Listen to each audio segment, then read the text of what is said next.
ശ്രീ വിജയഗണപതി, ശ്രീ ശാരദാംബ, ശ്രീ വല്ലി ദേവസേന സമേത സുബ്രഹ്മണ്യ സ്വാമി, ശ്രീ ഉമാമഹേശ്വര സ്വാമി, നവഗ്രഹാസ്, അഭയ ആഞ്ജനേയ സ്വാമി, ശ്രീ മൃത്യുഞ്ജയ ലിംഗം ക്ഷേത്രപാലകനുമായിട്ടുള്ള ഒരു ക്ഷേത്രമാണ് ഇത്. നമ്മൾ അങ്ങനെ കേട്ടിട്ടില്ലല്ലോ ഇങ്ങനെയൊന്നും. അങ്ങനെ വളരെ പുതുമയുള്ള ക്ഷേത്രമാണ്. ശാരദാംബയാണ് പ്രധാന പ്രതിഷ്ഠ. എങ്കിലും ഈ ക്ഷേത്രം അറിയപ്പെടുന്നത് ശ്രീ വിജയഗണപതി ക്ഷേത്രം എന്നാണ്. ശൃംഗേരി മഠത്തിൽ നിന്ന് കൊണ്ടുവന്ന വിഗ്രഹങ്ങളാണ് ഇവിടെ പ്രതിഷ്ഠിച്ചിരിക്കുന്നത്.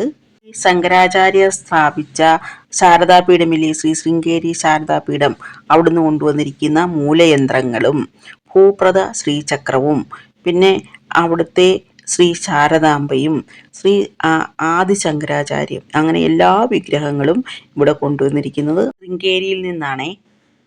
ഏറ്റവും വലിയ ആകർഷണം ഈ മുരുകനാണ്.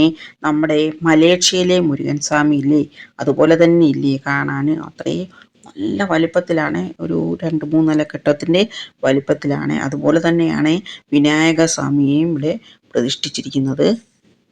അമ്പലത്തിന് വെളിയിലായിട്ട് ഇങ്ങനെ ശാരദാംബയുടെയും എല്ലാം ഇങ്ങനെ അമ്പലത്തിന് ചുറ്റിനും ഇങ്ങനെ എല്ലാ വിഗ്രഹങ്ങളും ഉണ്ട്.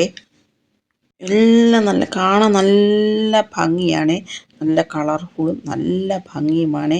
ഇനി ഇങ്ങനെ ആഘോഷങ്ങളൊക്കെ വരുമ്പോൾ എല്ലാ ആഘോഷങ്ങളും ഇവിടെ നടത്താറുണ്ട്. വിനായകൻ്റെയും മഹാദേവൻ്റെയും അമ്മയുടെയും മുരുകൻ്റെയും എല്ലാ ആഘോഷങ്ങളും നടത്താറുണ്ട്.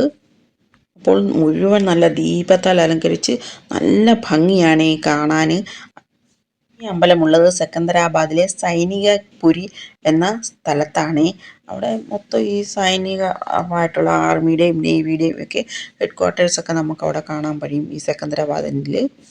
സനാതന ധർമ്മവും ആദിശങ്കരാചാര്യരുടെ സിദ്ധാന്തങ്ങളും ഒക്കെ പ്രചരിപ്പിക്കുന്നതിന് വേണ്ടിയാണ് ഇങ്ങനെ എല്ലായിടത്തും മഠങ്ങൾ സ്ഥാപിക്കുന്നത്. ഒരുപാട് സന്യാസിമാരെയും നമുക്കിവിടെ കാണാൻ കഴിയും. ഒരുപാട് ഹോമങ്ങളൊക്കെ നടത്തുന്ന അമ്പലമാണ്. പിന്നെ എന്താണ് വഴിപാടെന്ന് വെച്ചാൽ അവിടെ നോട്ടീസ് ബോർഡുണ്ട്, അവിടെ എഴുതിയിട്ടുണ്ട്, അല്ലെങ്കിൽ വെബ്സൈറ്റിലുണ്ട്. ശാന്തമായ അന്തരീക്ഷത്തിലുള്ള ഒരു അമ്പലം. ഓം നമഃ ശിവായ.